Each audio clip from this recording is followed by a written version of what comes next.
Right then, good morning everybody, good morning, good evening, good afternoon, whatever it is, wherever you are when you're watching this video.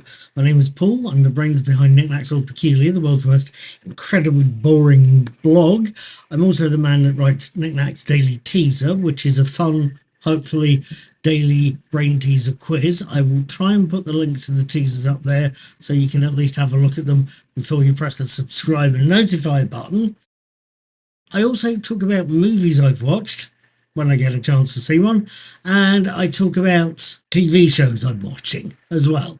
Past few weeks I've been watching Star Trek Discovery's last season. I caught Labyrinth on Thursday, and it was really rather good. Sonequa Martin Green is putting in some impressive work, I think. I've also, last week, started watching the new series of Doctor Who. It's either Series 14 or Season 1, depending on who you ask. But I caught the first two episodes last Saturday, The Devil's Called and Space Babies. Mildly impressed with a pair of them. But tonight, I've caught Boom, the first Stephen Moffat penned story for quite some time. And before I tell you what I thought about it, yes, it was rather impressive. This is what I thought. Episode 3, Boom, opens with a shot of two shoulders making their way slowly across the battlefield of Kastarian 3. One, a blinded soldier called John Vader, Joe Anderson, is being guided back to base by Carson, only for the pair to find themselves lost in a minefield. It's only then that Vata gets a call from his daughter. In fact, Splice, Kaelin Springle, has forgotten to clean her teeth, has given Vata some happiness in the midst of a very threatening day. It gets worse after Vata tells Splice to get back to bed and finishes the call, as when he and Carson are separated, Carson falls down a very small ravine and ends up getting killed by a landmine. Unknown to Vata, it's exactly at this point that the Doctor and Ruby, Ncuti Gatwa and Millie Gibson arrive, only for the Doctor to rush out of the TARDIS minus Ruby and the sonic screwdriver because he has just heard screaming that he soon learns to ignore as far more important things are grabbing his attention. The simple fact is, the Doctor has just put his right foot on a landmine and he can't put his left foot down without setting off the mine. Now, what on earth did I make of this third episode of Boom? I have to confess I posted my basic thoughts about the episode on what's now X and what's Twitter and on Mastodon shortly after watching the episode. Words to the effect of, I don't know what Stephen Moffat's done, but Boom is a streak of genius. Even if I couldn't necessarily tell you why I thought it was a work of genius. I do know several things, this included. Every single line of dialogue in that episode is an absolute, utter gem. From the pathos of the opening phone call between father and daughter to the discussions between the Doctor and Ruby about potential death, and up to and including the menacing robotic monologue from the ambulance, Susan Twist.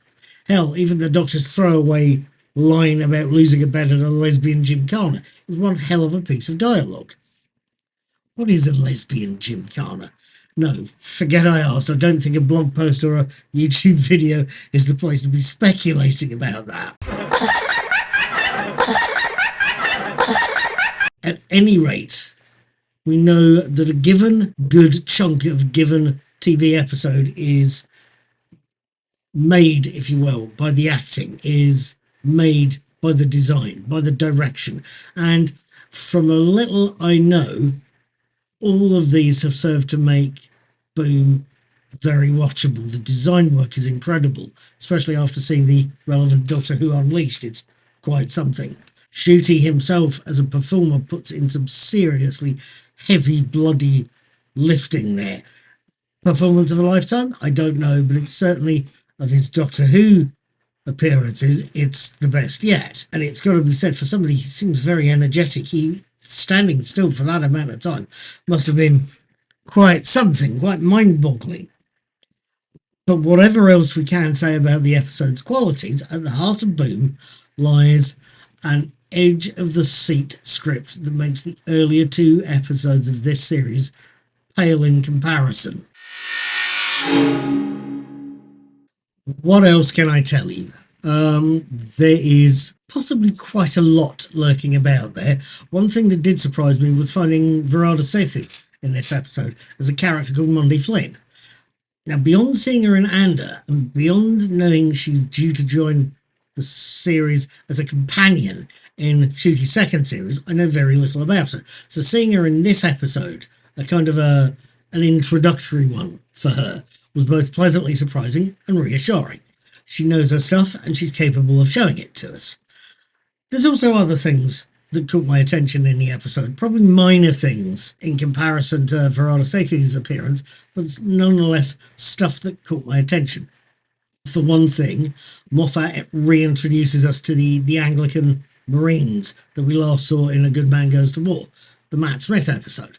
That's something I welcome. That throwaway little idea of Church of England soldier priests, of a Church of England Anglican army, was something that always tickled my fancy. It just seemed a logical thing to have in the far future, an armed church, not just a church militant.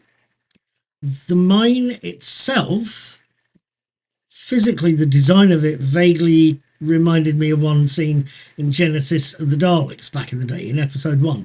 The Fourth Doctor steps on a mine, Harry Sullivan has to help get him off the mine and shove a rock under it, and if they'd done that in this episode, it would have totally spoiled the plot. That's beside the point here, I think. That mine reminded me of this one. The other thing that caught my attention was the ambulance, the ones voiced by Susan Twist. They had me thinking of the War Machines, the large tank-like robots in one of the last William Hartnell stories, called, appropriately enough, The War Machines. It's about an evil computer that wants to take over the world and build a load of war machines. But what I could tell you beyond that, apart from the fact that Vater, V-A-T-E-R, is the German word for father, I don't know that I could tell you anything, to be honest with you, except that this is a very good episode. With all of that said, with all of that repeatedly said, what can I tell you about Boom? I can only say once again what I've already said. Boom is a stroke of genius. It's one I feel that has bettered Blink, the Moffat-penned episode that's generally agreed to be the rebooted show's best episode. That is one hell of a feat, and it's one that makes me want to come back next week for the next episode, for 79. That is one hell of a feat, and one that makes me want to come back next week for the next episode, 73 Yards. I seriously want to see how this episode compares to the next one, because it's a lot better than the last 2. I will be watching 73 Yards on Saturday the 25th of May, and hopefully we'll be having my written and video reviews of it up by Sunday the 26th at the very latest. Between now and then, I'll be watching Lagrange Point, episode 9 of Star Trek Discovery's last series, on Thursday the 23rd of May, and I will be posting my written and video reviews of it on Friday the 24th. I will, of course, see you then. Take care, have fun, keep it wibbly wobbly, and remember to quote Patrick McGowan. Be seeing you.